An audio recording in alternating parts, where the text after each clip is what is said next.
They added Goku to Fortnite. What a good week for Dragon Ball. Yeah!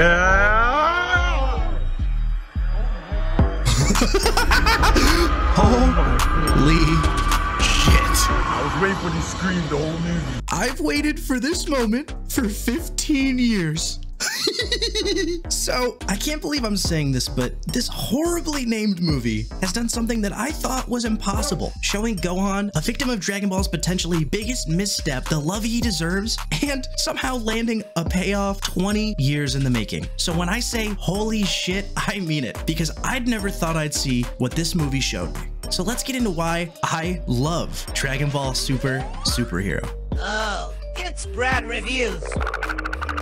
I was just expecting another Battle of Gods tier movie, but damn, this movie feels like a direct response to the success of Into the Spider-Verse in that it not only pays homage and tribute to what came before it, but really tries to shake it up and do new things and just blows it out of the water. And that's not to say the movie's without its faults. It definitely takes a while to get going, and you could tell they were a little apprehensive to have a movie completely about the side characters and felt the need to cram Goku and Vegeta in when they can. But ultimately, they handled that with grace as well and make you really excited to see what Goku and Vegeta are up to in the next thing. The movie focuses on my favorite two characters in the entire franchise, Gohan and Piccolo, and I don't think anyone's prepared for the amount of show stealing that Piccolo does throughout this entire movie. This has been some of the most fun I've had in a theater this year, and it's a Dragon Ball movie. It really feels like a love letter to Dragon Ball as a franchise. Now, I'm someone who watched all of Dragon Ball Super as it released through its ups and downs because I'm someone who loves these characters. They're a part of my childhood, they're a part of my life, I grew up with them, and I don't think I'll ever stop watching Dragon Ball, but there's no denying that Super definitely had its highs and its lows. Whether it was some unsatisfying arcs, weird choices in animation, and just overall kind of a lack of ambition and change in the franchise, Super to me feels very much like it was just getting the same thing that you know, and in a really safe, risk-adverse package. And I don't really blame it for that, because after all, it was following up Furry Ball Z. But you'll be very happy to hear that Dragon Ball Superhero, while paying homage and tribute to everything that came before it, does a lot of new stuff right and made me excited for Dragon Ball for the first time in a long time. And I'll save the specifics for the spoiler part of the video, but just know what it tries to do, it does really well. The 3D animation takes some getting used to, and I know how a lot of people feel about it because it's been done really poorly in the past, but it works really well here. It feels like they learned a lot from Fighter Z's success and incorporated as much as they learned in that space and threw it into this movie. The sense of scale and wonder you get from every attack and every blow in this movie is something, again, I haven't seen in Dragon Ball in a long time. There's a lot of these huge sweeping shots of someone watching a fight from the sidelines, and you just see someone get launched across a mountaintop, and because that camera is held in view from the person on the side, it really helps provide that sense of scale that Dragon Ball's really lost in the past couple years. Except of course the ending fight scene in Broly, which by the way is also in this 3D style, which I'm really starting to like. You can get some really good sweeping camera angles and just really interesting fight choreography that is so much more difficult to do in 2D animation, and honestly this looks just as good. And then on top of all that, this movie is actually kind of funny. The only joke that really fell flat for me is the fat Gotenks, but in all honesty,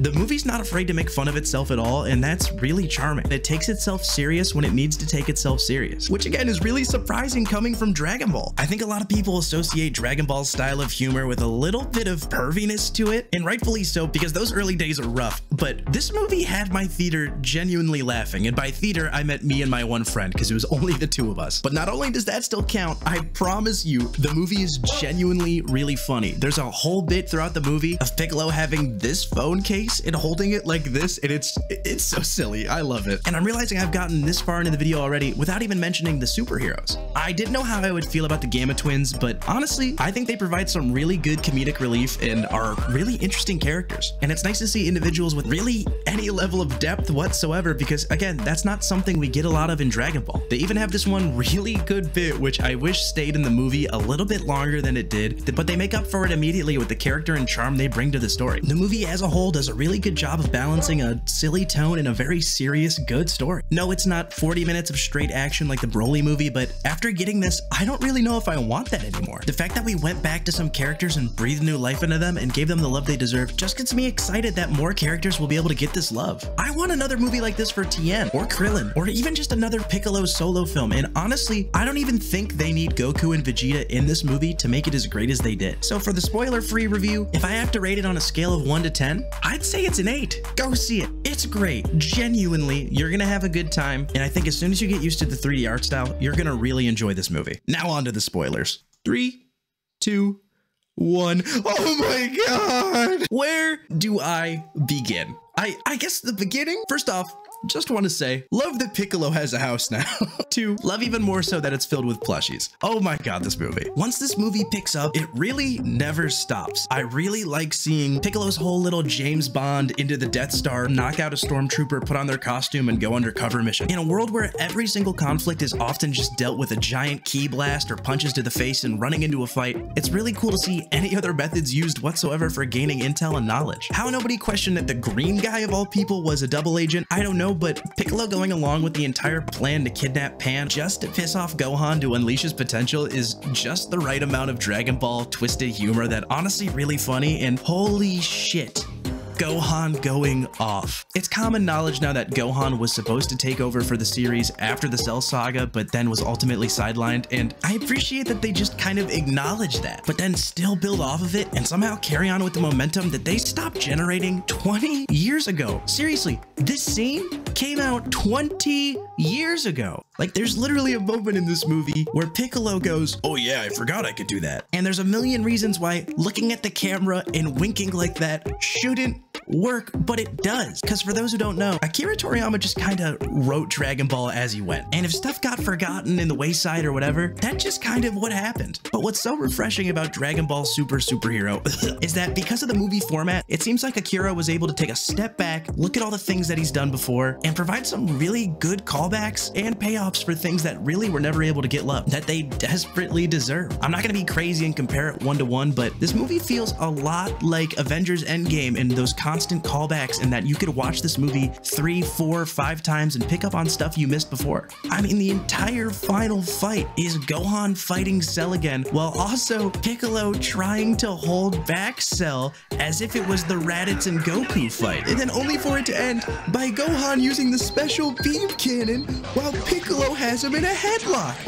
It's literally a double return to form for both characters. The parallels are just mwah. There is stuff I won't touch on because, again, if you're just watching this for spoilers and you haven't seen the movie, you do need to see the movie, but the general consensus you're gonna see for this movie is just this. Dragon Ball Super does something unheard of in Dragon Ball thus far, and that it goes back and pays tribute to so much that came before it, and really gives love to characters that deserve it. I really hope we can see more of this style of storytelling in Dragon Ball, because this is the most solid this franchise has been in a long time. There is so much substance right here in Dragon Ball Superhero, and I need more of it. And I know a lot of people are going to say in the comments that Broly's better than this, how dare you, da-da-da-da-da, and I'm not downplaying Broly at all. I love that movie dearly, but we can also be honest with the fact that when it comes down to it, Broly's a 40-minute fight scene. Is that really all we want out of these characters? I don't think so. This is the first time in recent memory that we've seen any form of real character development in Dragon Ball. We come into it with Gohan not wanting to train because since the Buu Saga, he's really never had to and could always rely on his dad and Vegeta to be there. But by the end, through Piccolo's intervention and the Red Ribbon armies, we have a new Gohan, and he's the real